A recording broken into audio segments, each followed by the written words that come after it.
തന്നെയും നടൻ സിദ്ദിഖിനെയും ചേർത്തുള്ള വ്യാജ വാർത്തകൾക്ക് വിശദീകരണവുമായി രംഗത്തെത്തിയിരിക്കുകയാണ് നടിയും നർത്തകിയുമായ ആശ ശരത്. ദൃശ്യം സിനിമയുടെ ചിത്രീകരണത്തിനിടെ സിദ്ദിഖ് തന്നോട് മോശമായി പെരുമാറിയെന്നു ആശ ശരത് പറഞ്ഞു എന്നായിരുന്നു വാർത്തകളിൽ എത്തിയത്. എന്നാൽ ഇതിൻ്റെ സത്യാവസ്ഥയെക്കുറിച്ച് തുറന്നു പറയുകയാണ് നടി ഇപ്പോൾ. സിദ്ദിഖ് തൻ്റെ നല്ല സുഹൃത്തും നല്ല സഹപ്രവർത്തകനുമാണ്. അദ്ദേഹത്തിൽ നിന്ന് മോശമായതോ വിഷമമുണ്ടാക്കുന്നതായോ ആയ ഒരു വാക്കോ പ്രവൃത്തിയോ തനിക്ക് ഇതുവരെ നേരിടേണ്ടി വന്നിട്ടില്ല എന്നാണ് ആശ പറയുന്നത്. ഫേസ്ബുക്കിലൂടെയായിരുന്നു ആശ ശരത്തിൻ്റെ പ്രതികരണം. ഇത്തരത്തിൽ നിയമവിരുദ്ധമായി കുപ്രചാരണം നടത്തുന്ന സാമൂഹ്യ വിരുദ്ധരെ നിയമത്തിന് മുന്നിൽ കൊണ്ടുവരിക തന്നെ ചെയ്യും എന്നും നടി പറയുന്നു.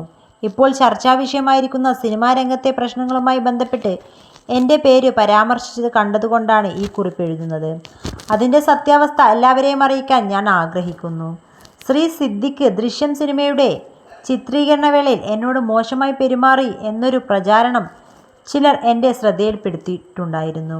കലാരംഗത്ത് എൻ്റെ ഒരു നല്ല സഹപ്രവർത്തകനും അതുപോലെ ഒരു നല്ല സുഹൃത്തുമാണ് ശ്രീ സിദ്ദിഖ്. അദ്ദേഹത്തിൽ നിന്നും മോശമായതോ വിഷമമുണ്ടാക്കുന്നതോ ആയ ഒരു വാക്കോ പ്രവൃത്തിയോ എനിക്ക് ഇതുവരെ നേരിടേണ്ടി വന്നിട്ടില്ല. ദയവ് ചെയ്ത് ഇത്തരം കള്ളപ്രചാരണങ്ങൾ നടത്തരുത് എന്ന് അത് ചെയ്യുന്നവരോട് ഞാൻ അഭ്യർത്ഥിക്കുന്നു. മലയാള സിനിമാ രംഗത്ത് ഒരു വലിയ കലാകുടുംബമായി മറ്റും ദേശക്കാർക്കും ഒരു മാതൃകയായി വരണം എന്നാണ് എൻ്റെ ആഗ്രഹവും പ്രതീക്ഷയും എന്നും നടി പറയുന്നു.